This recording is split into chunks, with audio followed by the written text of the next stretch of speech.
Welcome to Fan for Racing Radio, everybody. We're here for our Hot Topic Sound Off tonight, and I'm excited, and I think Jay is as well. We have a guest on with us today, and I can't wait to bring him on here as soon as I can remove this piece. Let me do that. And go back to, this is our background. I'm trying to figure out how to remove this. We can, okay, there we go. Okay, there we are. We're here for Hot Topic Sound Off, and we have three of us on the show, so I'm not quite sure how we're going to do this. I'm going to do it like this. There we go. Let's do it like this. All right. Now we have Jay Huseman here. We have, wave your hand, Jay. What's up? We have Jared here with us tonight for Hot Topic Sound Off. And I am Fan for Racing Sharon. So we have a whole list of Hot Topic Sound Off topics that we want to cover here, Jay. And some of them, I don't know. Do you want to pick the first one, or should we let, why don't you pick the first one, Jay? All right. Well, I know we talked about it a little bit on Thursday as we had kind of gotten the news with the preview show, so we kind of hinted at it. NASCAR overturned the penalty, the panel that reviews the appeal. NASCAR penalized. The review board overturned the penalty against Chase Briscoe. Again, that is a separate panel, not NASCAR. So I apologize for that confusion. But the penalty got overturned for Chase Briscoe. What the thoughts were on that? Okay. Jared, you want to go first, or? So I was floored that the penalty got overturned, and Chase Briscoe, I follow every NASCAR page I can find on Facebook, all the teams, all the drivers, and I saw the video where they interviewed Chase Briscoe about that, and he was happy and was glad they did that, and that was a huge shock that they did that, and so that just tells me that they found Chase Briscoe did no wrong. In my opinion, NASCAR probably shouldn't have threw that penalty out there in the first place without thorough, Okay. Well, I kind of thought that, NASCAR has an appeal process for drivers when they do get fines or penalties. And this just shows, I think, that appeal process really works. And so what they did is they went into the appeal. They announced right away when the penalty came through that they were going to appeal it. And so they went, when they went before the appeals panel, they showed them what happened and how, what it was. There was a screw, and the original perception that I got from the original penalty was that they took a manufactured part, and as you know, they have I forget what they call those parts now, but spec parts. They have spec parts that all of the teams are supposed to use, and the idea that I got from what they talked about was that the spec part was a default part. There was an imperfection of the part, and so they had to modify the opening in order for that screw to go in. And I don't know exactly what happened, but originally I thought, well, that's we learned that from the first year of the spec parts coming to NASCAR, that you don't mess with those spec parts. If you get a default part, you're supposed to go and get the correct part, and it's your job as a team to inspect those parts. And if there is a defect, you're supposed to go back and make sure that you're using a part that isn't defective in your car. So apparently, when they went before the appeals panel, they were able to make their case that yes, it was a spec part, but they really didn't have any choice, apparently. I don't know. Do you have more information on that, Jay? No, I'm with you. I was a little shocked when it pertained to that because we have seen that in the past. And the answer came down was if you get the default spec part from a manufacturer, you were supposed to take it up with them. Or at the very least, come to NASCAR and say, hey, we have to do this in order to make this part work. Can we get your approval before we do it, not after? So I was really surprised that they overturned this. And the one thing is, I am kind of happy to see it because I hate to see, just say it comes down to the championship and we talk about where Chase Briscoe could have been. I hate to see it become a matter of, well, if this hadn't happened, because it had nothing to do with the on track. You know, I want to see the championship settled on the track, not in a courtroom. And I'm using that phrase because I know we got some other topics when it comes to that being settled in a courtroom. But like I said, based on precedent set from years past, the answer was that if it was an issue with that spec part, you're still responsible for making sure then that those spec parts don't get used. Or like I said, hey, go to NASCAR, say, hey, this isn't right. In order to use it, it's the only one we got or whatever. We did modify it, but only to make another part fit with it, not for any kind of advantage. So I was a little shocked at the overturn. Yeah, I think all of us were a little bit surprised by it. Jared, did you have anything more that you wanted to add?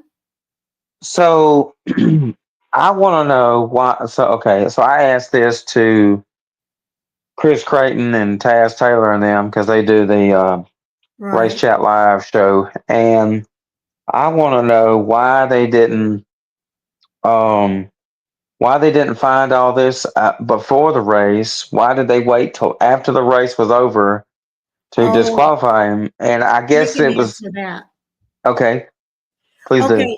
The reason that didn't happen at the racetrack is because NASCAR randomly takes 2 to 3 cars back to the R&D center, and they do a full breakdown of that race car at the R&D center. So, and that happens every week at the racetrack. They randomly take cars back to be thoroughly inspected. Chase Briscoe's car was chosen as one of those random cars, and they found that during that random breakdown. Interesting. So do you think that I never thought that Chase Briscoe would be the type that would cheat on purpose. You think maybe his team cheated on purpose? Or? I don't think it was Chase Briscoe who was cheating. I think it's the people who put that car together. Jay, what do you think? Yeah, let me jump in there. And Jared, I know you spend time around the track because you're announcer at Tri-County Speedway there. I don't know how much time you spend around the tech shed, but pre-race is basically very, I don't want to say simple, but things you can check from the outside, whether with a quick measurement or visible to the naked eye.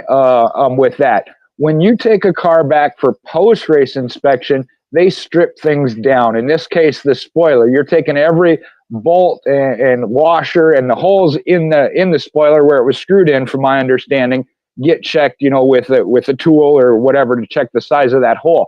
You're not going to do that on every car pre-race. Again, they go through, same with the motor. And I know you know this, Jared, when they take the cars back, sometimes they take apart the motor and take it apart and go through it with a fine comb tooth, as they say. So you're not going to do that for every car, every race, pre-race. That's where the problem comes in when people say, well, why didn't they catch it pre-race?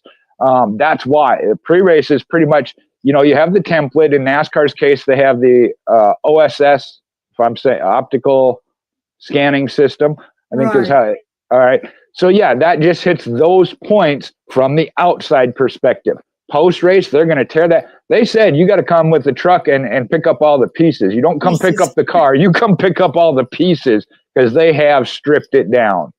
Yes, they really go through it with a fine-tooth comb. And that's how sense. This particular penalty was found. Yeah, that makes sense because before race, they're just in a hurry. They're trying to get everything, and they don't have the time to do all these cars. Then that would delay the race if they did a thorough check for all these cars. And Yes. Yes. And so, it's a team sport. A lot of people think it's just the driver, but it's a team sport. You have a whole crew back at the shop that's putting these cars together, and the crew chief and everybody. So it just, it's a team effort that goes into this. And then, sometimes you get penalties that happen on pit road because you've got a person who comes over. So thank you, Jared. Yes, if everybody would share the stream and help us get viewers, that would be awesome. We do have a live chat available as well. And we'd love it if you joined the live chat feature and kind of chime in with your thoughts as well. Anything more that either Jared or Jay have to say about this particular topic? Like I said, I'm happy for Chase Briscoe and the team. They felt like they weren't doing anything wrong or that it was necessary, as most teams do. Once in a while there is the occasion where, and I think back to Hendrick Motorsports with Alex Bowman saying, "Yeah, we pushed it too far, we got caught." Not that it was necessarily intentionally cheating. They just knew they pushed too far, kind of like the speed limit we've talked about. So they didn't appeal. In this case, though, the Chase Briscoe's team really felt like they didn't do anything wrong by trying to work with that part. But I think back to earlier in the year, too, of Parker Kligerman's. I mean, they really felt like they had a good case as to why the shock on his truck didn't pass inspection, and that NASCAR's procedure affected it, and they didn't get overturned. So, like I said, and we know that overturning a penalty is pretty rare, although it seems to be more common in years past, the last 3 to 5 years maybe, than before. Jared, anything more on your end? No, not that I can think of. I'm a huge Parker Kligerman fan, and I was very disappointed that they disqualified him and he didn't win his appeal. That's the happiest I've ever seen Parker Kligerman in his life, and I ain't gonna lie, I was heartbroken. That's a guy and the team. They're so underfunded, they wouldn't have cheated on purpose. Yes, and sometimes they're not as transparent with these appeal boards as to exactly why they overturned it. But they do a thorough review in this particular appeal panel, and they do change the people that are on these appeal panels as well. So the people that were on Parker Kligerman's panel are not the same people that were on Chase Briscoe's panel. So that makes a difference as well. And so just something for fans to kind of keep in mind with that regard. So, and just to finish up, Sharon, there, I will say that appreciate the fact that they have the appeal system the way it is, and there is always that one final appeal, which will lead to one board member if necessary. But that there is a system, and whether you agree with it or always think it's the right decision, it is at least working as far as they have that opportunity and outlet, that it is not one entity ruling with an iron fist, and it's not a monopoly. And again, I'm going to use a word there I know ties into another hot topic, but there's a reason for that, and Sharon's grinning. I know she knows my feelings on that. Yes, indeed. Okay, if you think we've covered this one, we're ready to move on to the next one. What's our next hot topic, Jay? Well, the other one then is the penalty that came out for Austin Cindric after COTA, in which case they fined him 50. I should have had that pulled up. 50 points and $50,000, but did not suspend him for any races, even though it was a right rear hook. And that's where a lot of people, drivers and all broadcasters alike. I know Kevin Harvick voiced some opinions on that this weekend. And I appreciate that. Whether you agree with him or not, I like the fact that Kevin Harvick voiced his opinion on it. Okay, Jared, your thoughts on the Austin Cindric penalty? So what was the penalty for him again? He right hooked during the race. He right hooked another driver. He wasn't happy with the way that driver was racing him, and he did a right hook. And I think was it Ty Dillon? Yeah, I think it was Austin, Ty Dillon. I think. It was Austin. I think it was Austin. Yep. Austin Dillon. Okay. Yeah, I think, and I think Cindric didn't he end up owning up to it? Yes, he did. So I think drivers should be penalized for personally wrecking somebody. I don't agree with it on a local level or a national level. Like at the racetrack I work at, if I see a driver that personally wrecks somebody and tears the car up, I don't like it. I get mad because it destroys all that hard earned money that you put into that car, and then it destroys your reputation and does all kind of other things. And I think they should be penalized. Now, how severe? Ooh, I don't know how severe they should be penalized, but I think they do need to be penalized because they got to teach them a lesson. You're gonna learn today, you know. Yeah, I agree. I think they've got to make it hurt to the point that they don't want to ever do that again. Yes. And I know a lot of drivers have kind of chimed in on it. You mentioned Kevin Harvick, and some other drivers have said that they felt that he should have been suspended because there were other drivers that were suspended for their actions. And the reason that they gave for not suspending Austin Cindric was the fact that it was a road course. The speeds were a little bit lower, and they didn't feel that it was quite as dangerous as on a high-speed racetrack when a driver does that sort of thing. So I kind of disagree. I kind of think that maybe and I like Austin Cindric. He's one of my drivers that I really keep an eye on.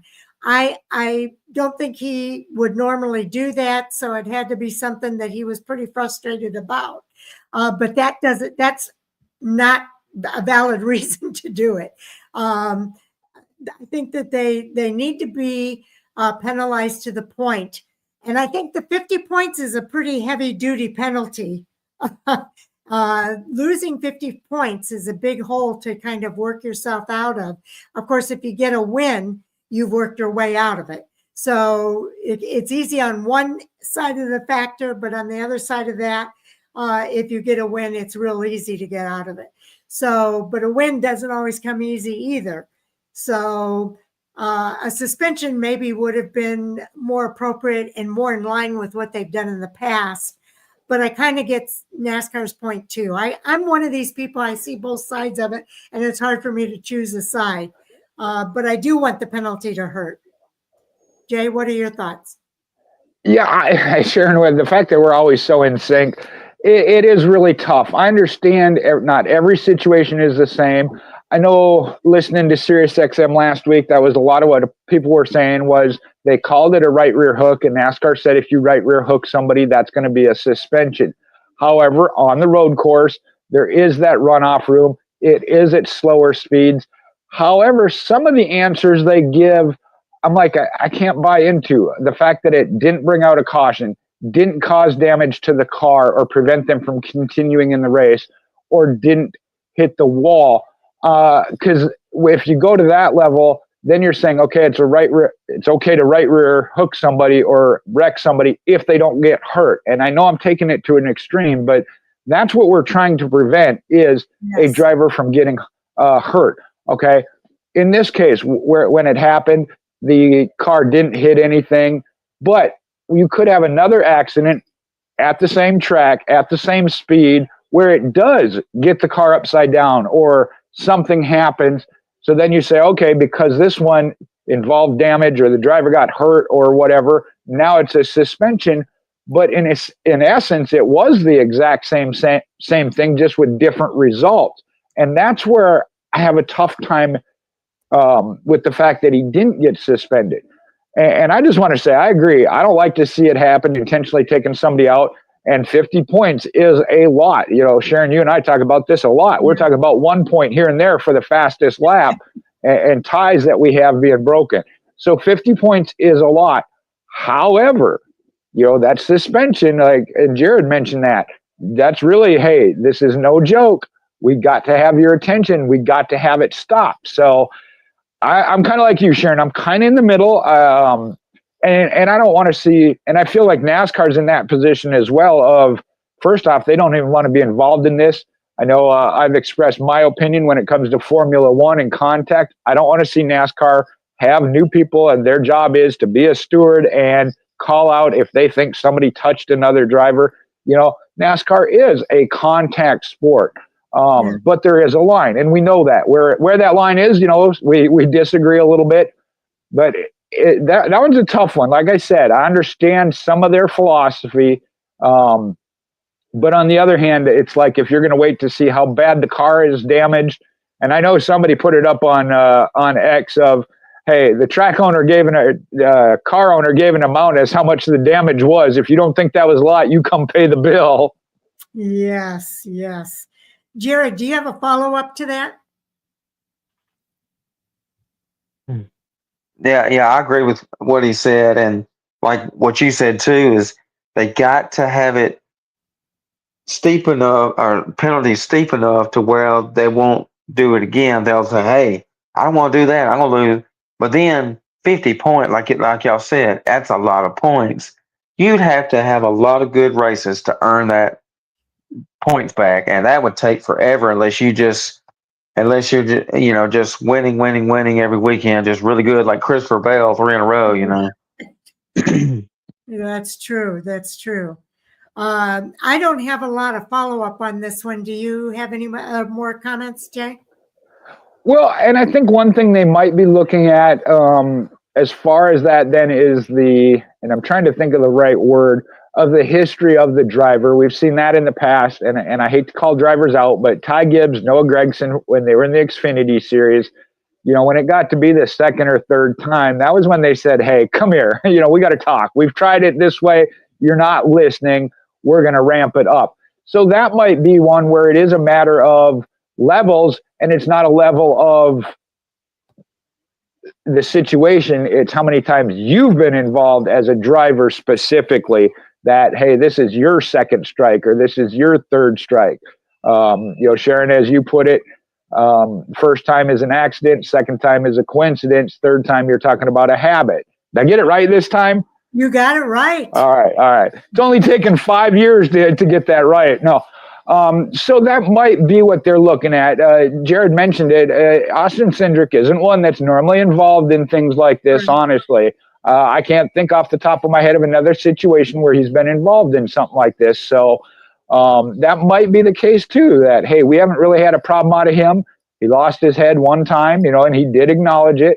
So that could be where they that influence staying with the points and not the suspension. Well, that's a good point. Because you're right. We don't normally see that. Maybe in his younger days, there might have been 1 or 2 incidences, but not in the Cup Series. He's been a very, level-headed kind of driver. So, yeah, this is the exception and not the rule for Austin. And so you're right. That might factor into what their decision was here, too. But I think from a fan's perspective, they like to see consistency. And I don't know what the ramifications, if they had suspended him, does that mean that he's no longer eligible now? Because I go back to the rules changes that they made. The Kyle Larson rule, if you miss a race, you might not be eligible to compete for the championship. Okay, I can clear that up because I heard a lot of talk on this, and I know it's a little complicated if you're not a dedicated fan. If you are suspended, then you lose any and all playoff points. If you happen to qualify for the playoffs, any bonus points you have built up, you will not receive. So just using Cindric as the example, if they were to have suspended him for this one race, it's not that he is not eligible for the playoffs. If he wins next week, he's in. However, he does not get those 5 bonus points or any other. If you have had a suspension throughout the year, when you start the playoffs, you start at ground zero, the base 2,000 points. Whether you've earned stage points, race wins, whatever, that is all wiped out. They will let you in the playoffs, but you get nothing bonus added in. Yeah, and that might be a factor here too. Jared, anything else you want to say? Nothing I can think of. That's pretty good points he just made. Okay. Now, I should have done this at the beginning of the show, and I'm going to start with you, Jared. We didn't do a proper introduction here, so in between our hot topics, Jared, tell us what it is that you do and where. So I got many things that I do, but two of the big things I do is I work with my friend Robbie Johns. Actually, three big things I do. I work with my friend Robbie Johns with a safety company. He invented a safety device called the Race Safer Fuel Arrestor, which is a device that fits around the fuel cell of your race car.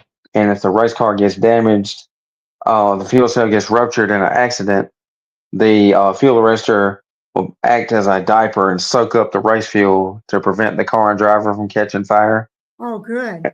And then when I'm not doing that, promoting safety, I help my buddy Artie Schick at the Southern Dirt Track Report. We video dirt track races, and we promote local dirt track racing. And then when I'm not doing that, I'm the announcer at a local dirt track called Tri-County Speedway here in Alabama. Okay, well, that is quite the agenda that you have there, and what an accomplishment with your arrestor, your fuel arrestor. I think that's very much needed in this sport. So kudos to you on that. Thank you. Jay, you're welcome. Jay, tell us about what you do. Well, like Jared, I'm an announcer at the local dirt track, Jackson Motor Speedway, or Capital City Raceway. I haven't been able to come down. I know Artie and Jared have both been up to Jackson, and I get to interact with them when they come up there. I'm hoping throughout the year I get to come down to Tri-County, not just to see the racing, but hear Jared announce down there. I believe he started last year, a couple races the year before, but last year is his first full year. Love hearing him announce as well. As long as it's not at Jackson, because that means I'm not there. No, I'm just kidding. But no, talking about that race fuel saver, that is one of several drivers, even from up here in the Columbus area, that have bought from them. I think was a very vital thing for the local level. I know, I'm trying to think who it was out in Carolinas that bought one, Jared, that you mentioned when we were talking. But a very important thing that at the short track level maybe doesn't get as much focus. Again, some of these guys are 9 to 5 type of just want to have some fun on the weekend, don't have the money that top teams have once you get into the higher levels. But safety is still paramount. So I think this was a great thing that they've done for the sport at the local level. Yes, indeed. I am a fan for racing, and I am fortunate enough to have Sal Segala, who is a photographer out in California. He races across, he doesn't race, he travels across the country. We just talked about him. He's going to be at Kevin Harvick's Kern Raceway this weekend and picking up a few interviews for us for Fan for Racing Radio here. Next week, he's going to travel out to Five Flag Speedway out in Florida, and he's going to be there for some more interviews with some of the drivers and people out there. And I've got Jay, who is an announcer. So Jay's from the South, Sal's from the West, and I'm from the Midwest. And you're from the South too, right, Jared? Yes, ma'am. I live in South Alabama. Yes, indeed. So, okay, getting back to our hot topics here for today, I want to talk about Christopher Bell. He doesn't like to be called Chris.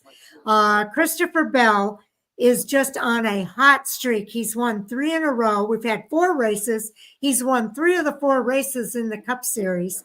And I want to know who's going to challenge him. The next race is going to be at a 1.5 mile track. So far, he's won. He didn't win on Daytona, but he did win at Atlanta, which is considered a super speedway type track. He won at the road course race at COTA. And now he's won at the 1 mile track in Phoenix. Next up is the 1.5 mile track at Las Vegas.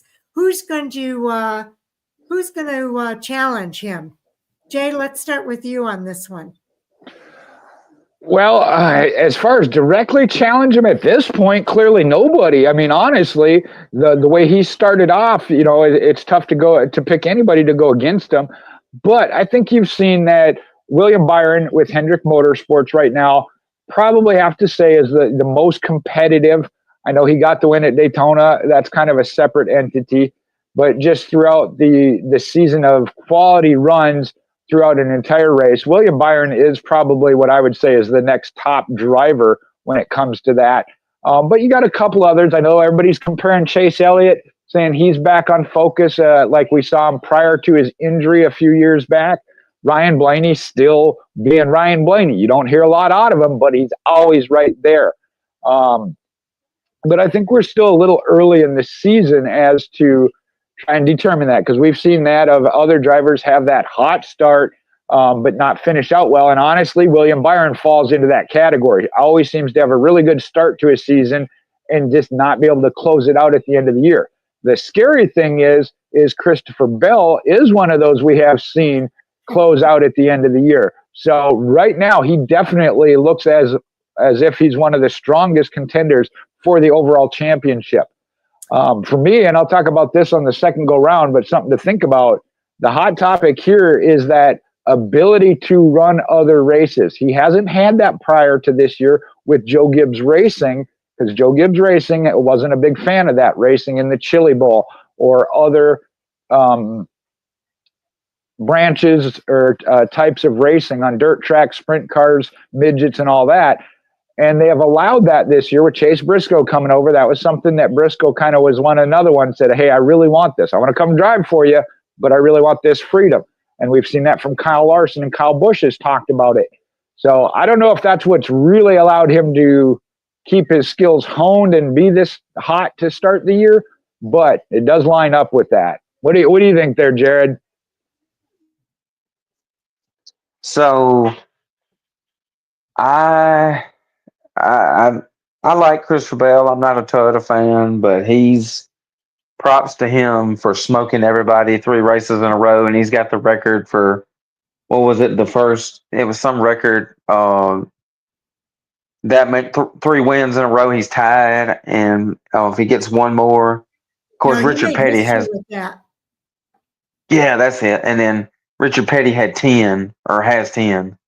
So it'd be a while if somebody can get to that. But I think Denny Hamlin and Kyle Larson are the next two, because they were there. Kyle Larson was pretty much pushing Denny Hamlin. Yep. Denny Hamlin was about to win. And then I saw on Facebook earlier where Denny Hamlin was super mad and upset about his finish. I watched the interview. I mean, I could tell he was disappointed, but I didn't realize how mad or upset he was. So I read that post earlier. I'm like, wow.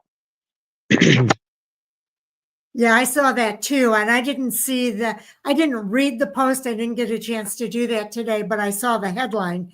And I understand. I think he was kind of stunned after the race. I don't think he expected Christopher Bell to get back around him and get that victory. And it was the second closest race for that track in the Cup Series. And what's amazing is they also had the second closest race at that track for the Xfinity Series too. So we saw a couple of really historic finishes in both the Xfinity and the Cup Series race. And Denny Hamlin was something like 49 thousandths of a second behind. And I think he was stunned when Christopher Bell took that win from him. And, you know, Denny is a veteran driver. I think that he wanted to be the person that's going to be kind of the leader of the pack at Joe Gibbs Racing. And guess what? Christopher Bell right now is the leader of the pack at Joe Gibbs Racing. So I think that probably hurt his feelings a little bit, that he's not off to as strong a start as Christopher Bell is. And I think that it's going to be interesting to see if he can do it at the 1.5 mile track now at Las Vegas Motor Speedway. And I, for one, am not going to be surprised if he doesn't pull off another win. Christopher Bell, and I've always said this, I think dirt racers tend to be better racers. If you know how to race on dirt, you can race on asphalt. You guys correct me if I'm wrong, but I really think that that's the way it works. And Christopher Bell he won the Chili Bowl championship this year too, didn't he? Yeah. So I think that he is really at the peak of his skill level. And one thing I do like about Christopher Bell is that he's a very methodical driver. He has taken the time to learn these tracks in the years that he's raced, and it is showing. He watches the races afterwards. He looks for where he can improve himself. And I think all of that is coming to that cream is rising to the top at this point. All of his hard work is paying off, and he's beating the veterans of this sport. And I don't think they like it, especially Denny Hamlin. Jay, what do you think? Sharon, I think you should not set me up like that. Talking about Denny Hamlin, I think there are some points to be made there. You know, Kyle Busch came into the Joe Gibbs Racing camp, started winning races and championships. Denny Hamlin does not have that championship. Martin Truex being there as well was more of a fan favorite versus Denny Hamlin kind of being that villain, if you will. So I think there's some underlying things there when it comes to that. And now Christopher Bell, being one of the younger ones, kind of taking over that top spot. But I'm not going to go real far down that road. What I want to go back to, though, you mentioned it. And yeah, if you're talking to me and Jared, you're not going to hear either one of us, I think, talk bad about dirt track racing by any means when it comes to that. So it certainly does. And I think Kyle Busch always said that of it just keeps you fresh, you know. Now, I understand that there is that risk, as we saw. Was it last year or the year before with Alex Bowman got hurt driving another car, a sprint car, and it cost him time in the Cup Series car, and sponsors are like, hey, we paid to have him in the Cup car. But we also saw it with Chase Elliott where he was just enjoying his off time. You know, there's that real fine line. I understand that's your primary job to drive that Cup car, and there's a lot of money and what goes behind you, sponsorship and promos and all that. However, you can't expect anybody to then leave the racetrack and go home and sit on their couch and not do anything. And I know I love it when Dave Moody, you know, I like to listen to Dave Moody on Sirius XM. Fans that call in are like, oh, you can't expect them to do this. They could get hit by a bus. Like, okay. And there's a point to that. You know, life is life of driving to and from the track. Or I think it was a basketball player a few years ago that was at home, and dog or animal, their pet, got under their feet on the steps and they fell down the steps. Okay, that's one thing. But when you're putting yourself in a little bit more of a high risk, and I think back to Jimmy Johnson riding around on top of a golf cart, and you ever ask him about that, he'll say that was a dumb decision. Okay, Brad Keselowski, I think, hurt his ankle. It was a leisure activity, playing a frisbee golf. Okay, yeah, those are things you wouldn't say are high risk, but they certainly need to be a little more careful. So that's one of those where I have a tough time saying yes or no on one side or the other. I think I understand racing in another series is definitely high risk, but as you've seen, we've seen Kyle Larson. Think back to some of the other ones. Ken Schrader is the first one that pops to my mind. Mm-hmm. I mean, I've heard of weekends where he raced at 5 different events over 3 days of a weekend, you know. And that was the way, because that was when I saw him race in Minnesota. Saturday, when he had qualified, he went to somewhere in Wisconsin because he had made the race and didn't have to run that last chance race Saturday night. He went over to Wisconsin, came back to Minnesota to Brainerd International Raceway and running that ASA race, and then was racing somewhere in a dirt car. You know, that's an asphalt road course.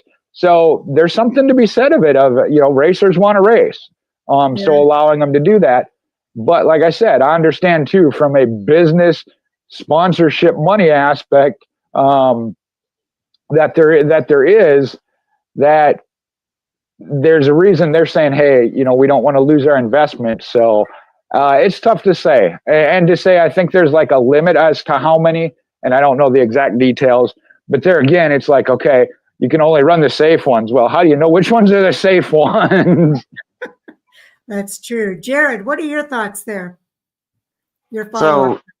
Yeah, we're not guaranteed tomorrow. And so, but also, I see all these drivers like you have Stuart Friesen, Matt Crafton. I'm a huge Matt Crafton fan. I like Stuart Friesen too. They race dirt cars and they go race the trucks. Then you have all these other drivers like Kyle Larson. I mean, Kyle Larson could race a go kart backwards blindfolded and win the race. You know, it doesn't matter what you put him in, dirt car, whatever. I mean, you can put him in a go kart and it'll be the smallest go kart in the class and he's still going to win. I mean, but you don't, I get it where the sponsors don't want these drivers to get hurt, but also you have to look at, hey, you know, if we sponsor them and they race this race or that class, it's not our normal race. Maybe it'd give us more spotlight, our sponsorship spotlight with the driver. They got to look at that aspect also. And then, of course, what was it last year? Chase Elliott, he got hurt skiing or whatever, and that's I guess that's a little different, but. Yeah, I think Chase Elliott is still suffering from that skiing accident. But I don't mean to interrupt you either. Oh no, that's good. Yeah, I agree. I feel like that really bothered him. And you know, another one that comes to mind is what was the F1 driver's name that got hurt? That he can't race right now, sadly. Schumacher. Yeah, Schumacher, Michael Schumacher. He got Yes. hurt doing extracurricular, and then I'm trying to think. Wasn't there an IndyCar driver? Well, I know. Dario Franchitti. Oh, did he get hurt? I realized that. Well, I don't know if he got hurt during a race or what it was, but he almost got killed several years ago, and then he had to retire from racing early because of that. Oh, okay. I can't remember if it was an extracurricular activity or it was one of the races he was in. Yeah, I kind of see you guys' points about the extracurricular racing, but I'm going to kind of argue the other side of it. And you can't tell these guys to shut down their life. In the case of Chase Elliott, he wanted to go skiing. It was off time. He wanted to go skiing. He went skiing, and he had an accident. You don't turn off your life when you have that off time off of the tracks. But as far as racing in other series, I do have some appreciation for that. I do think that it helps make them better race car drivers when they're able to race on different styles of tracks and different styles of series and everything else. They learn how to adapt to the situation. And that's why I think Christopher Bell, I saw some stats before the season began saying that Ryan Blaney had adapted to the next gen car better than anyone else. He had the best stats of any of the other drivers in the next gen car. I think Christopher Bell is going to challenge that this year with the start that he has to this season. And I think one of the reasons that he is so good at it and why William Byron is a driver who is challenging him, maybe the most likely driver to challenge him, is because they race in different series on different types of tracks and they know how to adapt. A lot of the drivers are struggling to adapt to the next gen car. And so these drivers have figured out how to adapt quickly to various different factors that happen when it comes to the time that they step into a race car. And it's because they race different venues, different styles of cars, different series. And I think that can help them become a better race car driver. Jay, a follow-up in there? Well, I think we've covered of that as far as other series and where he's at. But part of your other question was who's going to challenge him this weekend to try and break that streak. I will tell you this, on Racing Reference, pulling up Las Vegas, he is actually, I think, 14th as far as average finish. And I know that's kind of a broad category, okay, for a lot of different reasons, especially when you break it into the next-gen car, which Jared was pointing out. He is the first one to win 3 races in a row, with this now Generation 7 or next gen Yes. car. Kyle Larson's in 2021 was the last one, but that was under the Gen 6. But when you look at, we named a couple of them. When it comes to best average finish at Las Vegas, it's Kyle Larson at 9.4, Joey Logano 9.5, Martin Truex not applicable right now with a 9.7, Kyle Busch 11.3, Denny Hamlin 12.3, Ryan Blaney 12.6, Brad Keselowski 12.7, William Byron, we've been talking about him. His is at 14.3, Tyler Wow. Reddick 15.7. Noah Gragson with only 4 races, 16.3. Ross Chastain, 16.8. Austin Dillon, 17.0. Christopher Bell at a 17.4, as well as a 17.4 is Alex Bowman. That's as far as I'm going to go there. Well, who had the best one? Kyle Larson. Kyle Larson. 9.4, and then Joey Logano at 9.5, and Martin Truex at 9.7. Those were the only 3 under 10. Just as with anything else here, we've talked about this. This is the time of year, especially when we talk about the 1.5. And I know they're not all the same, but we call it the bread and butter of the season, if you will, that we're going to find out where everybody is at.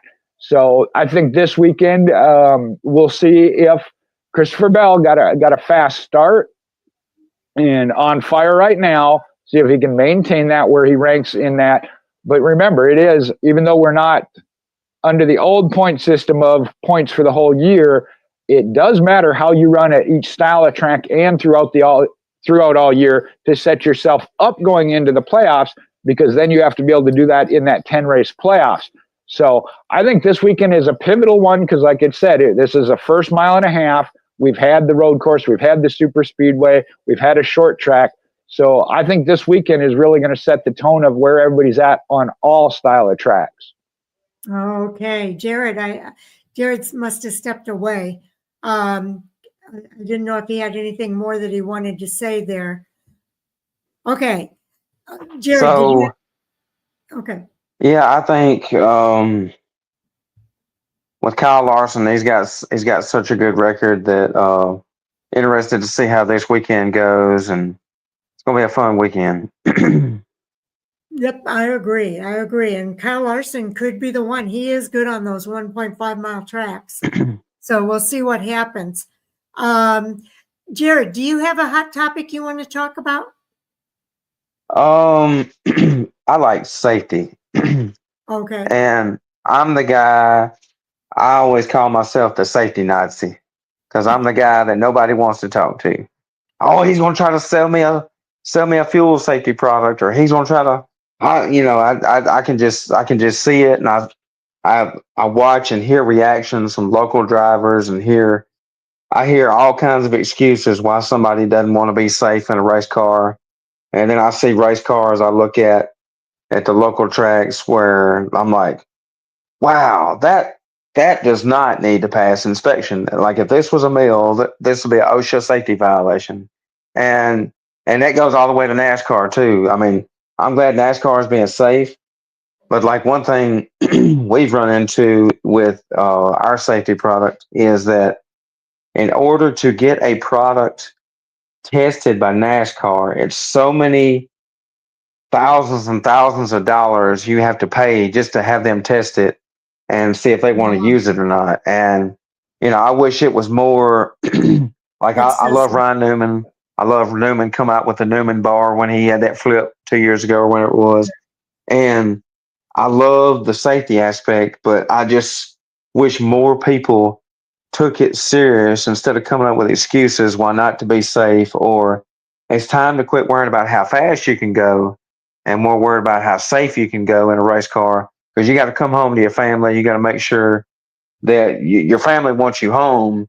Like speed ain't gonna, save your life, Right. I agree with you.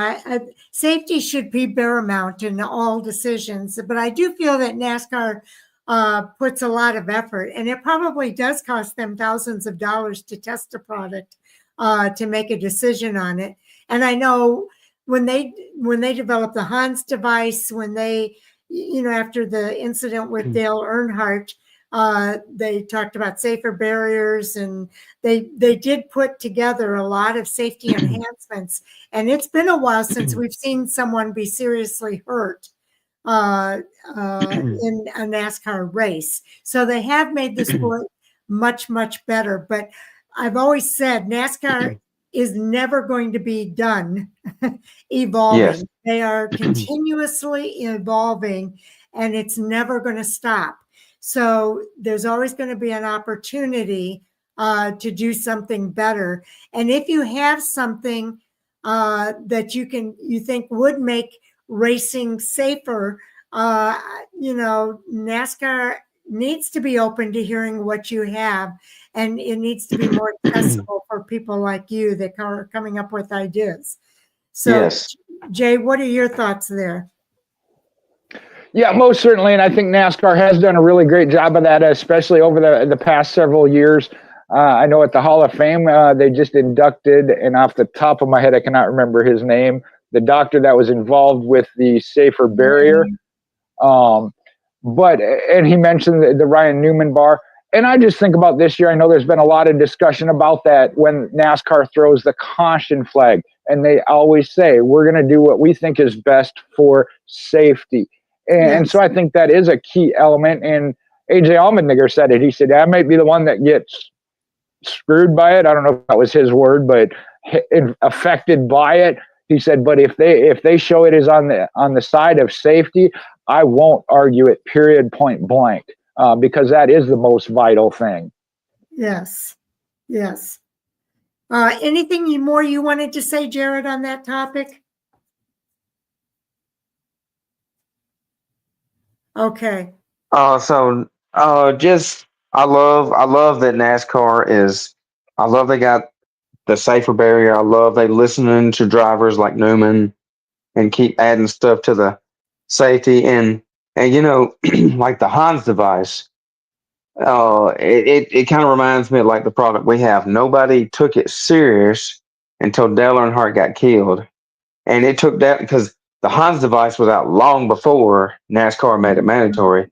But until they made it mandatory, because I see all the time people getting burned by fuel fires, dozens of videos, and like Derek Lancaster, for instance, the ARCA series driver, he got burned like 2 years ago at Talladega, got 3rd-degree burns from the fuel, like the fuel exploding in his car, and he got sent to the Talladega hospital. And it's sad that it takes something super serious like that before they finally say, you know what, we need to make this, and this, mandatory. And but yeah, the stuff like that, and Dale Earnhardt, and I was a huge Dale Earnhardt fan, and when he died, I was like, wow, I was upset.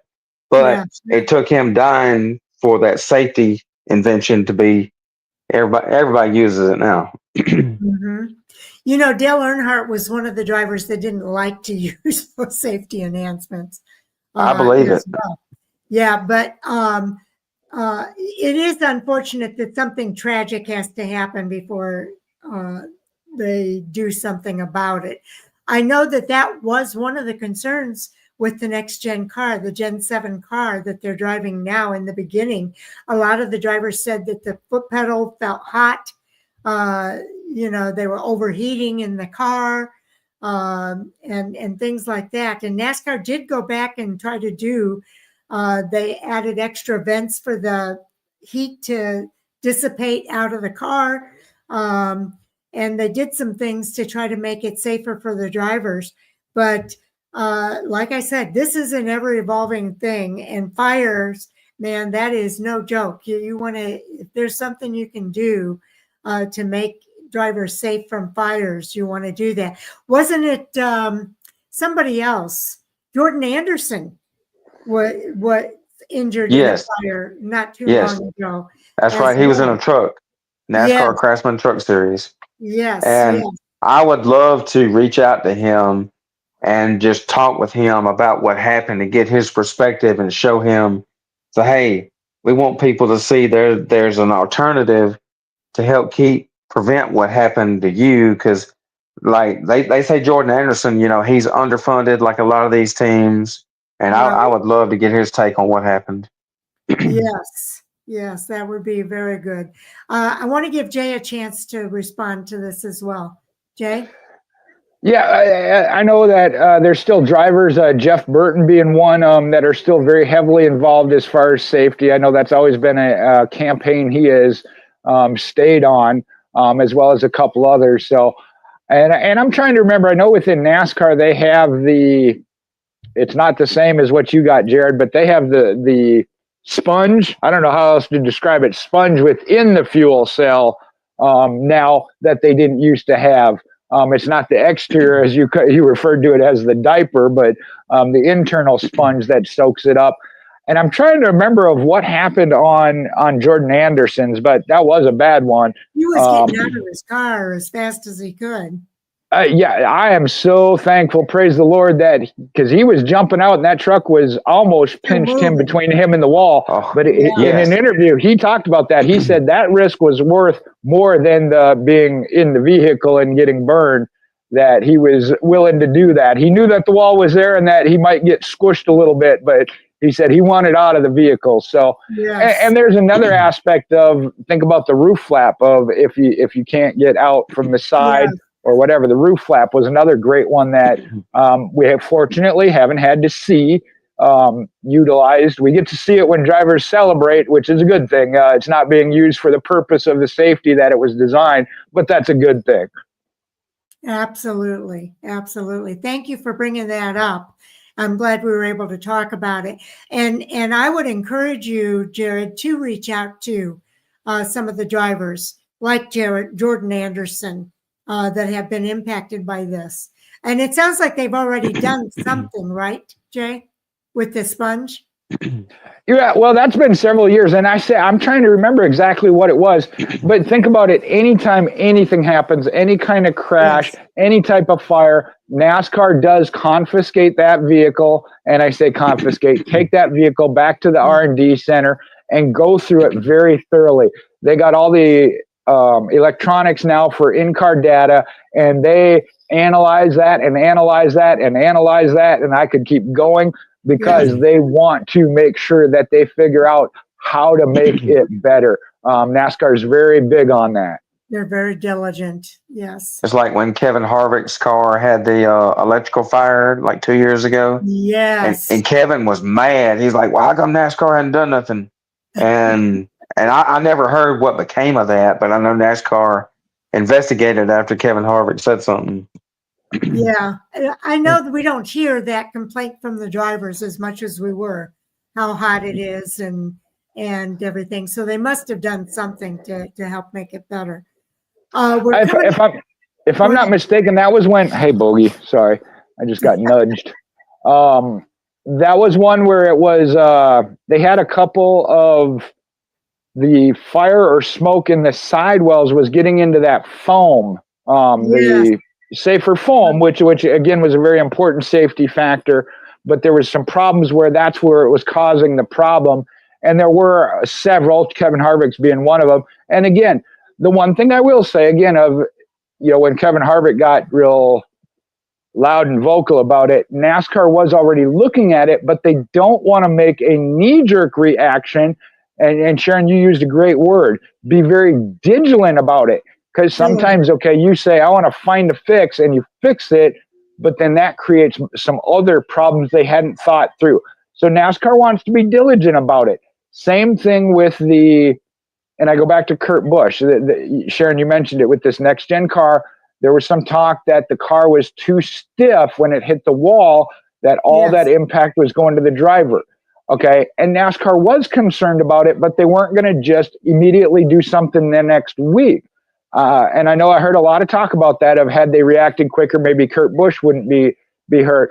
But there again, if you then, we're going to take away this bar, and then a car hits and the car does something different that could cause a different problem, then what are you going to do? You're going to say, NASCAR shouldn't have done that. Well, that's why they don't immediately react out, 1 week to the next on changing something.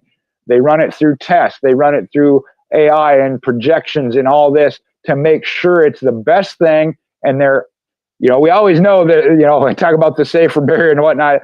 Somehow or another, when you find a spot where they didn't think a car could get to or whatever, That's bound to happen, okay? There are those freak things, but they want to make sure that it's not something that could easily happen and they just didn't see it because they overreacted too quickly. Yes, yes. We're at the top of the hour already. I don't know if you guys want to continue on or if there's a time frame here. I don't have a time frame, but there is one other topic I'd like to talk about, and it might lead to a safety topic. But this past weekend there at Phoenix, for the first time on a mile track, they had the softer option tire. Now, from what I've heard, there were 3 drivers off the top of my head, I can't remember who they were, that were staying for another tire test. Actually, that tire test would have been today, I guess. But yeah, they did it today. The talk was that championship weekend at Phoenix, it was going to be one tire. They're looking for it to be a softer tire, but it'd be one across the board, versus this weekend they had one harder and one softer. So what are your guys' thoughts on that? Would you rather have one tire across the board that be a little bit softer and a little bit more wear, or having the option where you can choose the harder or the softer? Okay, Jared, why don't you go first on this one? Okay. So that's a very good. I'm glad he brought that up because yes, I'm an IndyCar fan. I've been watching IndyCar ever since Moby Dick was a sardine, and like I enjoy that they do the red tires and the black tires on the IndyCar, but then also I enjoy what the NASCAR tires as long as Goodyear gets them a good set of tires they can run with. But I'll say this.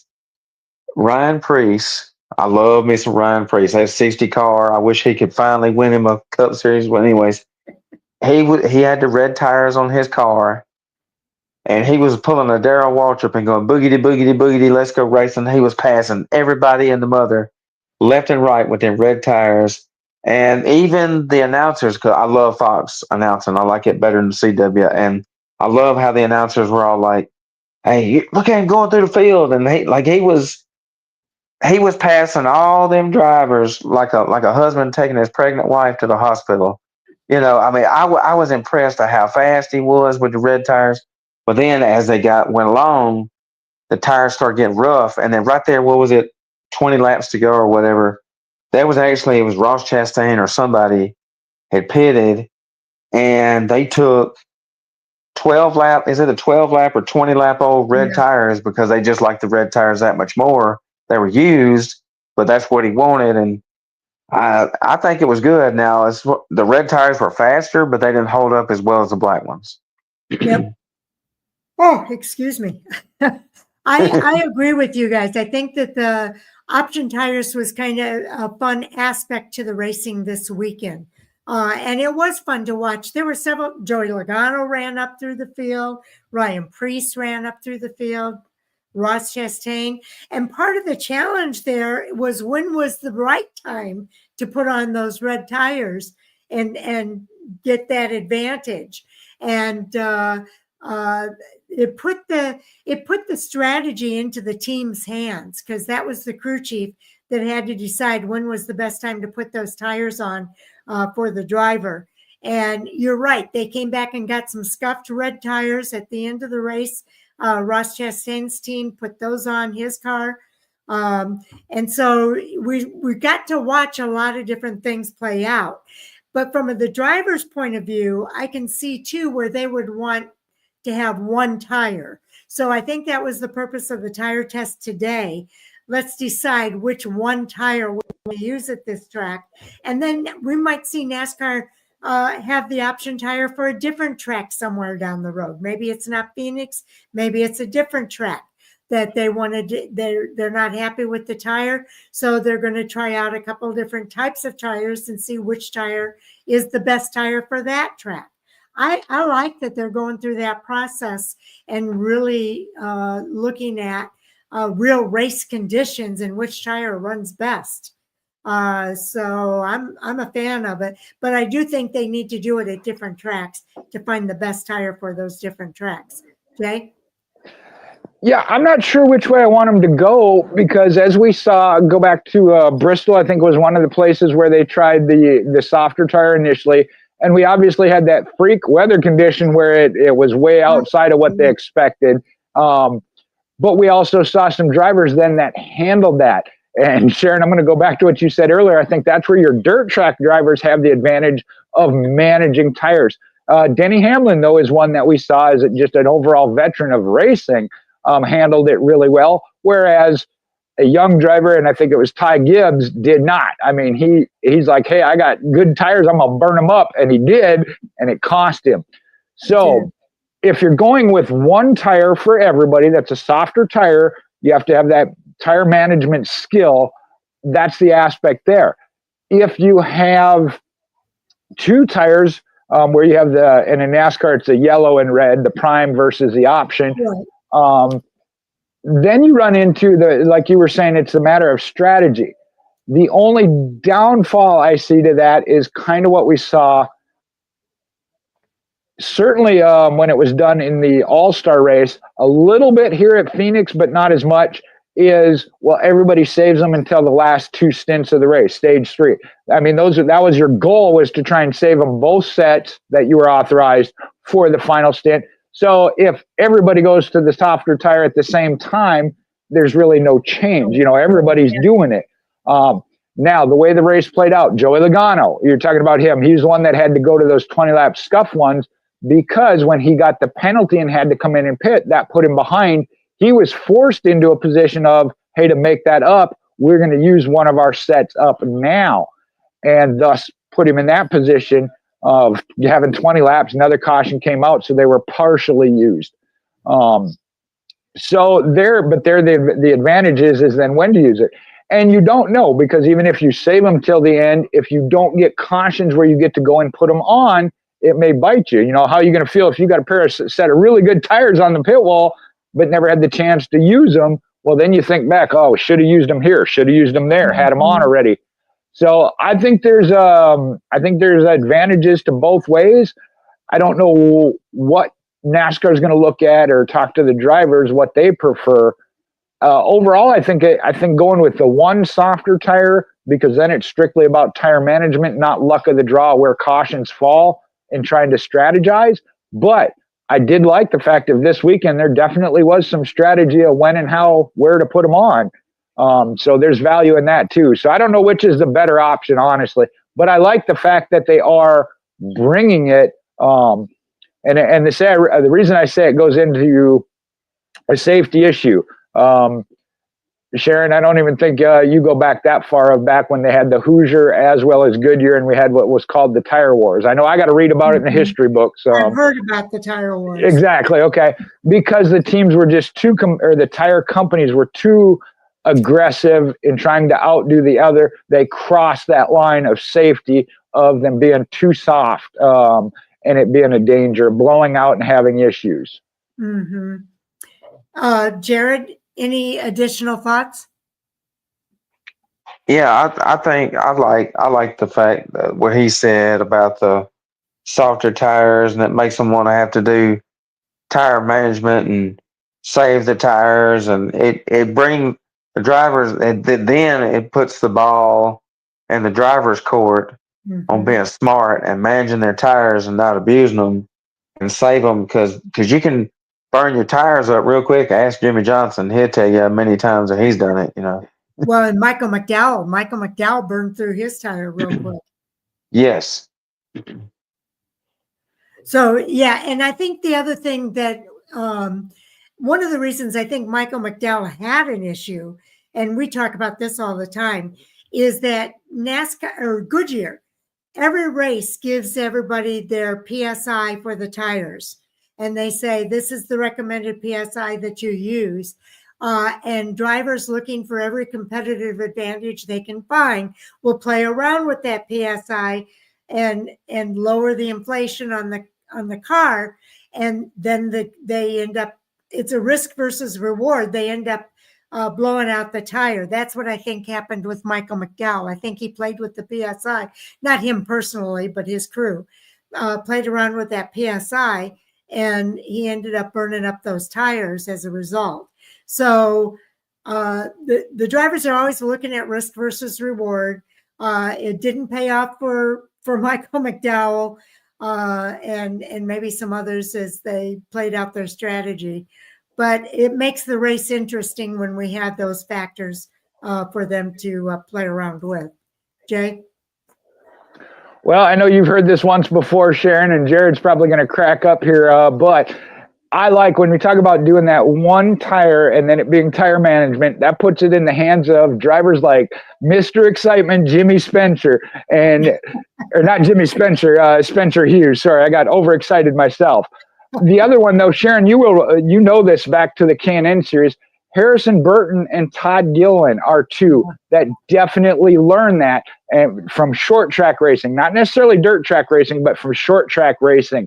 Harrison Burton, when it came at that time, was the Can-Am Pro Series East, was one of those of, he wasn't in the top 5 until the end of the race, and all of a sudden he was and winning, and everybody's like, what the heck? It's because he had saved his tires, saved his equipment, and made that run in the final closing laps. And that is something that Spencer Hughes is very good at when it comes to local dirt tracks, as well as now at the national level. But so if they go to that, I think you're going to see, and like I mentioned, Denny Hamlin, when it came to Bristol, was one of those that showed he has that talent. So that might play into his favor.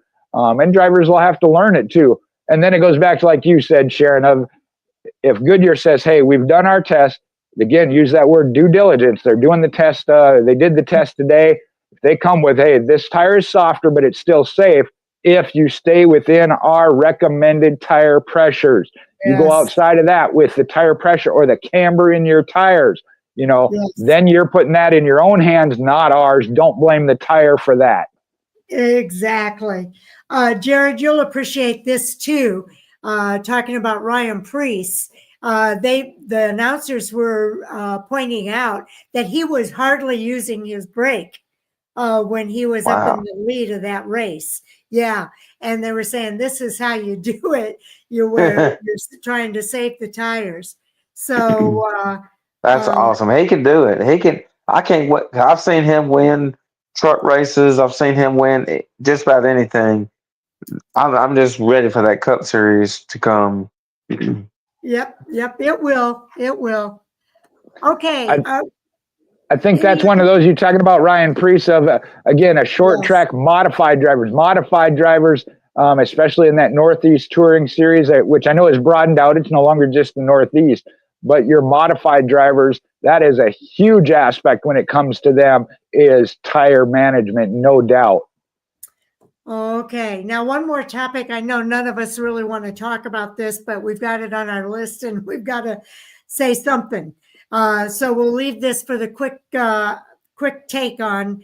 NASCAR has now filed the countersuit with 2311, and the suit wars are going on between 2311, Front Row Motorsports, and NASCAR. Your hot take on the countersuit, Jay? Why don't you start there? Well, you're misunderstanding a little bit, Sharon. I want to talk about it, but I don't want to say bad words here on your show and get myself in trouble. That's the problem. Well, we do try to stay kid friendly, so yeah, no, that's where my issue comes in. I definitely want to talk about it. I just got to make sure I do it in the appropriate way, as we ask any of our fans to do. You had to expect that this is what was going to come down the line eventually, was the return fire. I hate to see it all together. I really do. I'd be simplistic, but why can't we all just get along?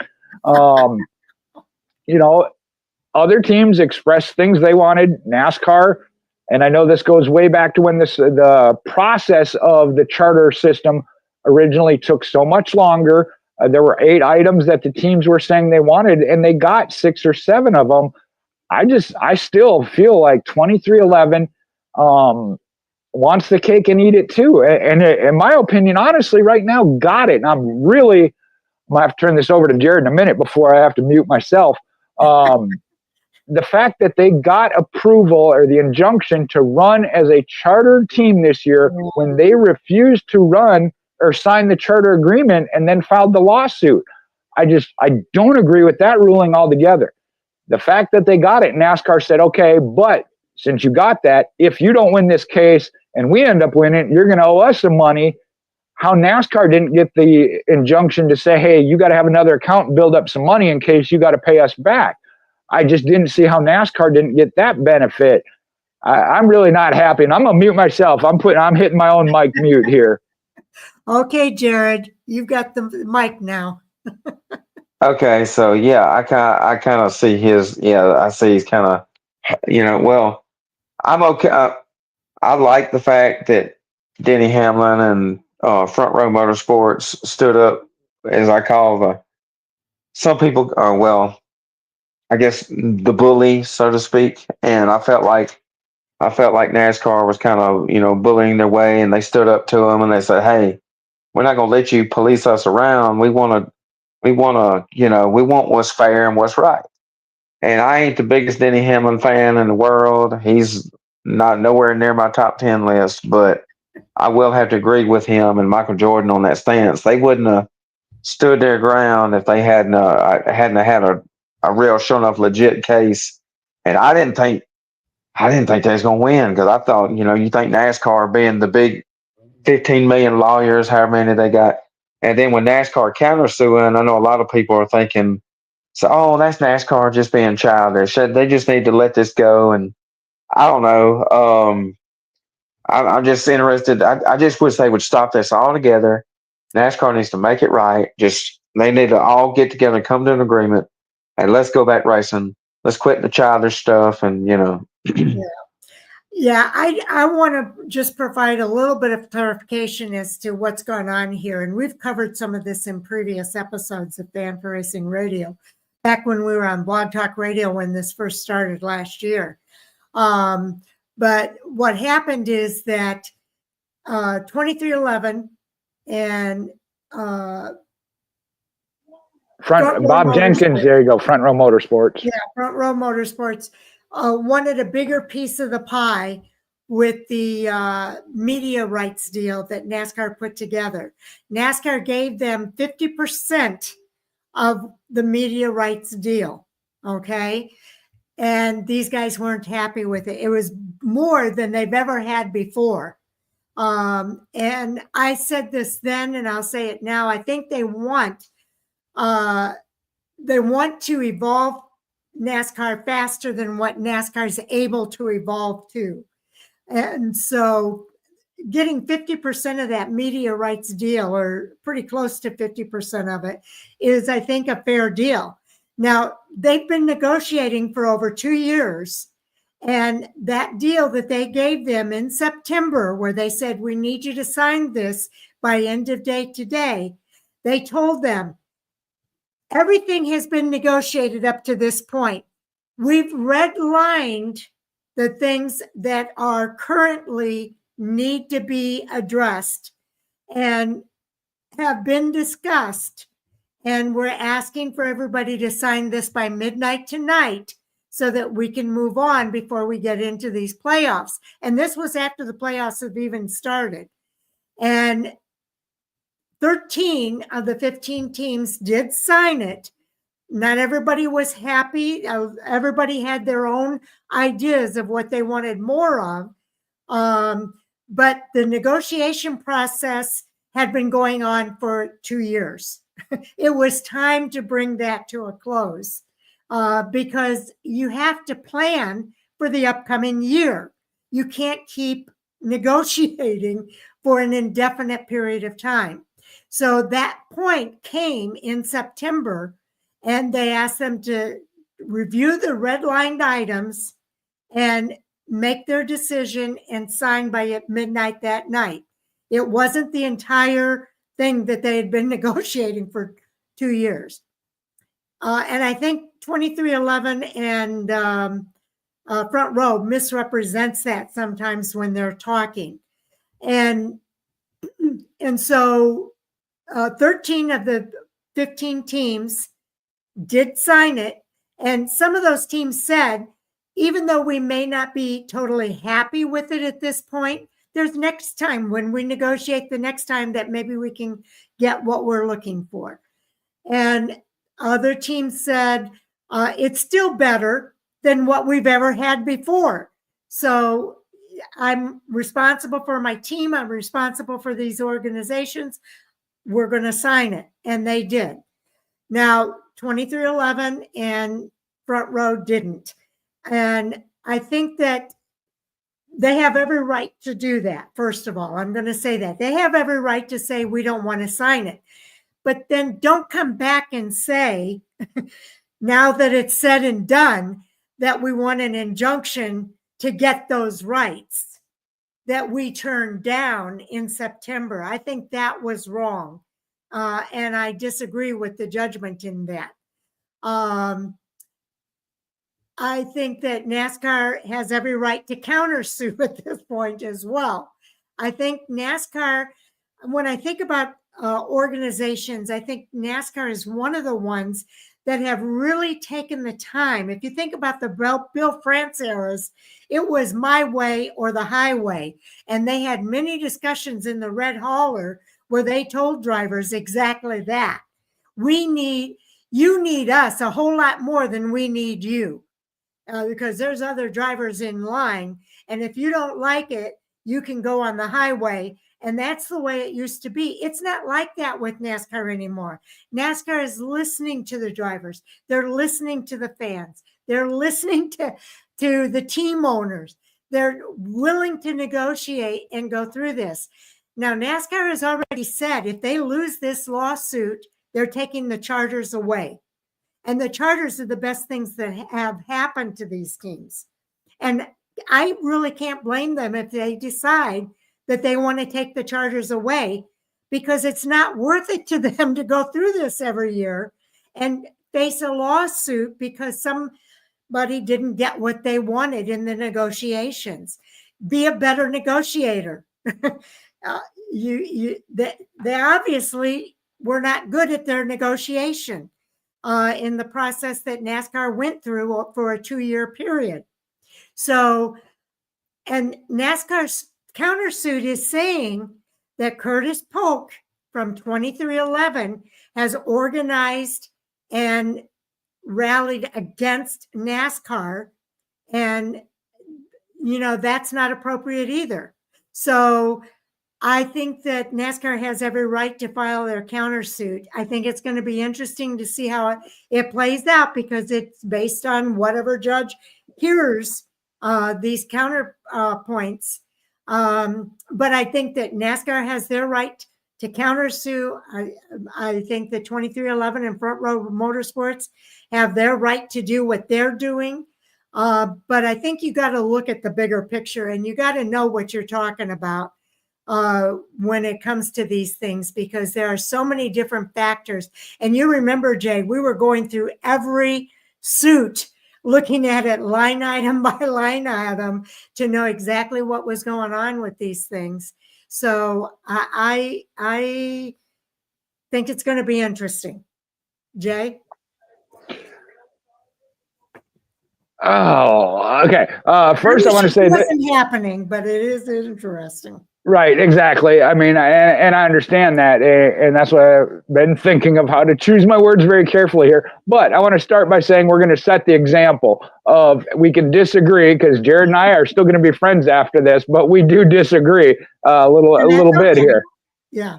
But yeah, the biggest thing, and Sharon, you hit on it, prior to the charters even coming in, it was, and I don't know if you could say it was a monopoly then, or what terms, but it definitely was an iron fist. You do it my way or you get out, the fact that these charters came into existence, and you gave several instances of where leadership of NASCAR, the management now does work with these teams.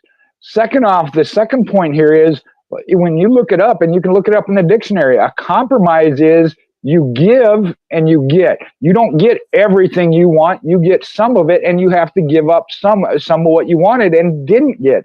And that's where I feel like 2311.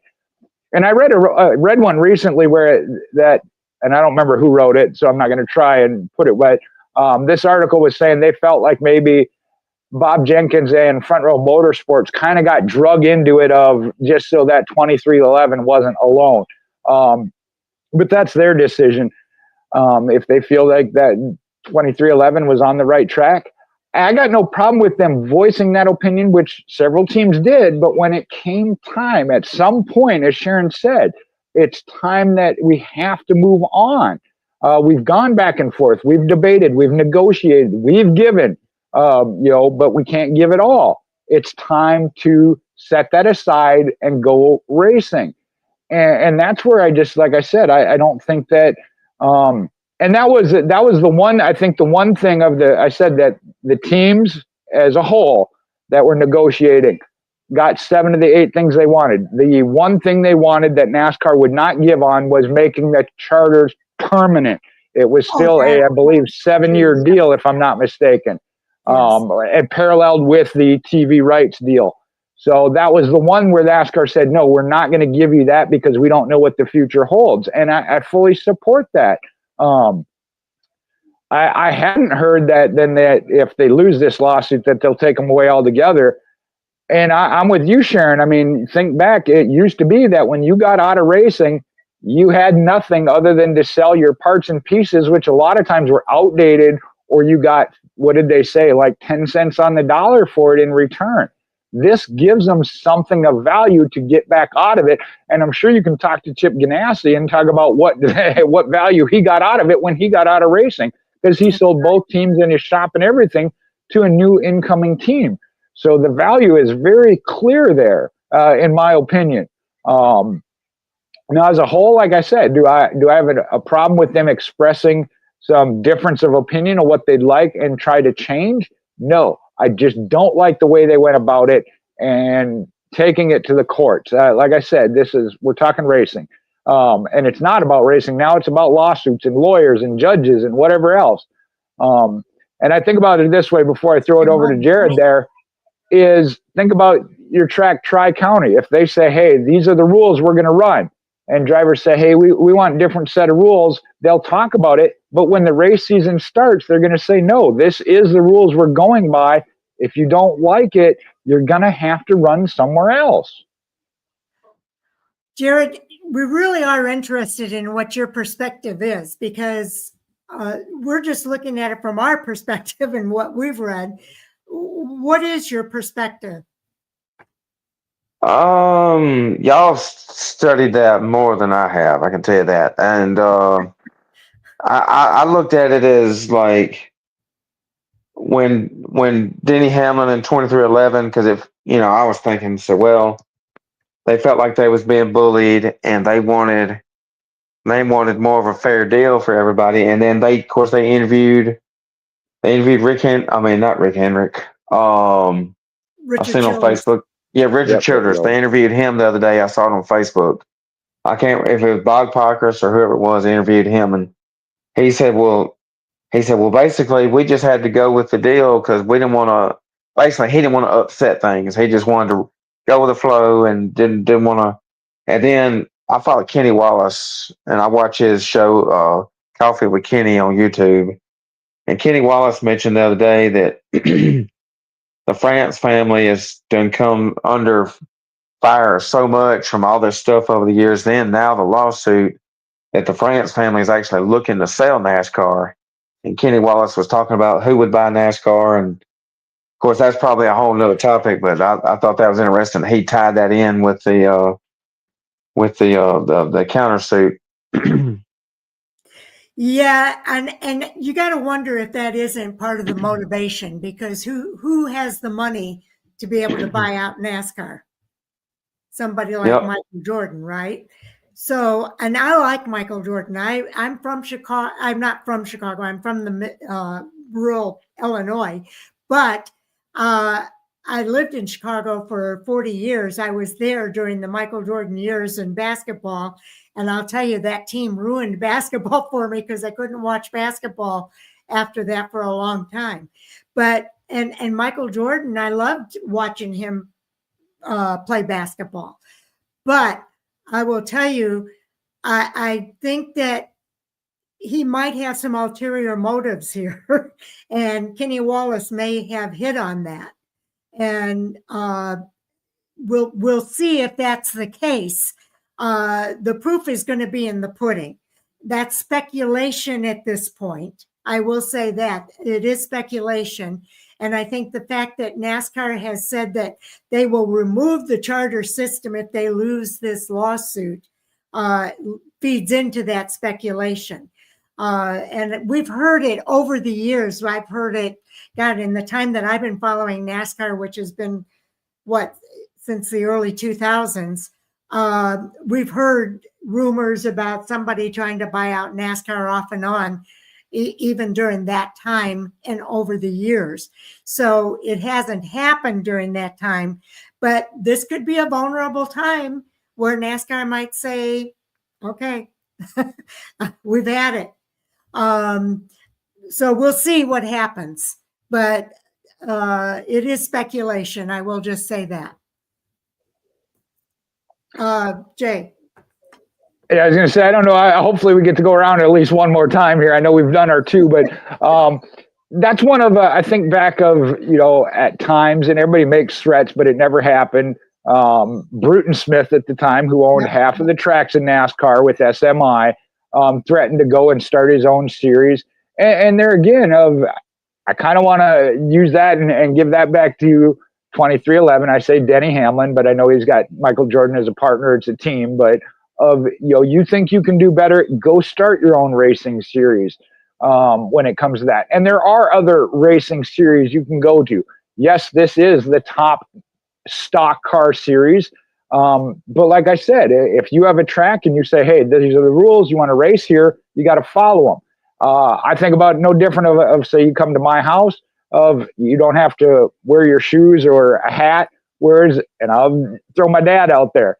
I go home, when we sit down at the dinner table, this is my house, you take your hat off. It's his house. If I want to stay in his house, yeah, I got to follow his rules. That's understandable. I get it. It'll be interesting to see how it all plays out. And I'd say hopefully we don't have to hear more about it, but that's not going to happen. Yeah. Have to see how it does shake out. I would just hate to see for him to go away from the charters. There are aspects, and Sharon, we've been together for a while. I'm not a big fan of as far as it comes to locking those drivers in, because I'm not a big fan of that. Jared didn't know that as far as going to your local dirt tracks of if you're the fastest this week, you make it into the show, you race, you move on. Next week, try again. So I don't necessarily like that. I kind of understand it from that sponsorship and money wise, but I'm not a big fan of that. Even when they had the top 35 in points, I was like, at least that way though, you could race your way in throughout the season, work your way into the top 35. And then you were one of them that was guaranteed that spot. So I was okay with that more so than I am now with the charters. You're definitely locked in. But there again, it evolved. I'm not a big fan of it, but I like NASCAR. I trust in them to run the sport and do the best for the sport. Move on with it. That's kind of where I fall on that. And I'm gonna let it go because I can feel it. My heart rate's up. So. Okay, Jared. I'm good. I don't think I got anything to else add. That's really good what he just said. That was I like the charter system. I think it's good that they give teams a shot to earn the charters. Mm-hmm. Yeah, I agree. I think the charter system has been very good for NASCAR, and I think that losing it would be a negative. I don't think it would be anything that really enhances the sport. And especially for the team owners. That's the ironic part of this. They would be in a worse situation not having the charters than, having the charters. And I think they've got it better now than they've ever had it before. And you don't mess with that. And negotiations, I don't think there should be permanent charters. I will say that as well. I think that there should be negotiations that take place on a periodic basis when you have a charter system, because you have no way of knowing what the future is going to bring and what that's going to mean to you. So you need to have that charter system in order to And you need to be able to negotiate that charter system on an ongoing basis. To make it permanent would be a big, big, big mistake in my mind. I got nothing else to say, Sharon, because I just had some other thoughts, and I know I'd go way off. So I think we need to wrap up for the night, because otherwise you're going to have to take me out of the queue and everything. Be like, oh, we lost Jay. I accidentally hung up on him. Okay. Well, Jared, we are so happy that you were able to join us tonight. It's nice having a third person here to discuss some of the hot topics with us. Maybe periodically you can come back and join us again sometime. Thank you. I really enjoyed it. That was fun. Jay's really good at what he does, so I'm glad he invited me. Well, I'm glad you were able to be here because I know you didn't get a whole lot of notice on that. So again, thank you for being here, and we will look forward to the next one. Jay, I know you want to do well. We kind of did a preview of what you do. Yeah, and I know normally we talk about what's coming up for the next weekend. I don't know what Tri-County's doing. Unfortunately, Jackson Motor Speedway got rained out this weekend. I wasn't there anyway, but we certainly wouldn't wish that upon them. They got rained out, and they're off for 1 week, and then the following week it'll be the Mississippi State Championship Challenge Series Super Late Models. That'll be there at your Capital City Speedway. But Jared, I know you got something coming up, not just for Tri-County, but some other things coming up later on in the month. So I'll let you hit on that. And as always, I always just appreciate being here, Jared. It was great to have you on, even though, again, we may disagree on some things, but still had a good time in having that discussion. Yeah, that was great. So we have my buddy Cliff. I told him I would help him with an event that he had this idea for. It's called Jesus in the Park, and it's like the car show, a motorcycle show. We'll have vendors all over, and then we'll have a Christian rap concert afterwards, and it's going to be in Grove Hill, April the 26th at the SP Hudson Park. So I'm excited about that. Maybe I can get some. I'm trying to get some dirt track drivers to bring their cars down and enter in the car show to be for a good cause and be an awesome event. Okay, well, that sounds. What are the dates? Oh, April the 26th. It'll be a Saturday, and it'll start at 12. Or the car show will start at 12. We'll do motorcycles too. We'll do them separate from the cars. And it'll be from 12 to 3:30. And we'll have vendors, food vendors, regular vendors, and then we'll have and then at 3:30 we'll give out the awards for the car show, and then at 4 to 9 is when the concert will start. Okay, well, that sounds like a lot of fun. And did you give the location? It's in Grove Hill, Alabama, and it's at the Grove Hill Municipal Park. And you can go on Facebook and type in Jesus in the Park, and you'll find the event info. Or you can just go to Coon Hunters Outdoors Ministries, my ministry page, and scroll down, and you'll see the flyer or the event info. Okay, that's fantastic. Thank you for sharing that with us. And Yes. I think it sounds like a good cause. And I am Vamper Racing, and I'm going to be watching races this weekend. I also have one of my granddaughters is in a school program. So Friday night, I'm going to be doing that. So I'll have to tape the Truck Series race, but I will be watching it. And as well as the Xfinity and the Cup Series race this weekend as well.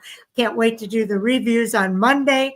And I mentioned earlier, coming soon, we've had the interview already with Robbie Keneally. He was the highest finishing ARCA West Series driver in the race at Phoenix this weekend. And so we talked to him a little bit about that win. And then also next week, Jay and I are going to be interviewing Patrick Starapoli. He has a 5-race deal with Venturini Motorsports in the ARCA Menard Series this season, and we're going to talk to him about that. We follow Patrick Starapoli since I've been doing this, going back to like 2012 2011. So he's been with Fanfa Racing off and on over the years, and I can't wait to talk to him about racing with Venturini Motorsports in the ARCA Menard Series this coming year. So definitely looking forward to talking with him as well. So we've got a lot of things in the works. Jay and I will be doing previews on Friday for all three of the NASCAR races. And we'll, of course, we do the reviews on Monday night, along with any guest appearances that we have or Hot Topic Sound Off at 10 p.m. Eastern, 9 p.m. Central, and we'll say 7 p.m. Pacific time, because we're drawing in people from all across the country here. Well, and Sharon, just real quick, I don't know what Jared's plans for the weekends are, but he mentioned a name earlier. If you want to hear the dirtiest voice in the South, the caution flag, Chris Crichton, Why Not Motorsports Park has Battle of the States this weekend. So if you get a chance, you want to head on down to Meridian, Mississippi, or up if you're further south than that. Jared would have to come up versus going down, but that's what we got going on in this area anyway. Yeah, I love Why Not. Go ahead. I love Why Not. He's right. It's going to be awesome. Yes, Chris Crichton's been on our show a few times too over the years, and we'll have to get him to come on some night as well. So thanks for that shout out for him. Yeah, he's really good. Okay, so I think that's it then for tonight, and we appreciate everybody tuning in for our show tonight. And I really hope that you'll tune in again next Monday night when we do this all over again for the hot topics that come up between now and then. And also for all of our previews and reviews and interviews, because we have a few of those, as I've outlined already. So I'm going to go ahead and let's go ahead and close out the show. Again, thanks to Jared. We look forward to having you on again somewhere down the road. Take care. Good night.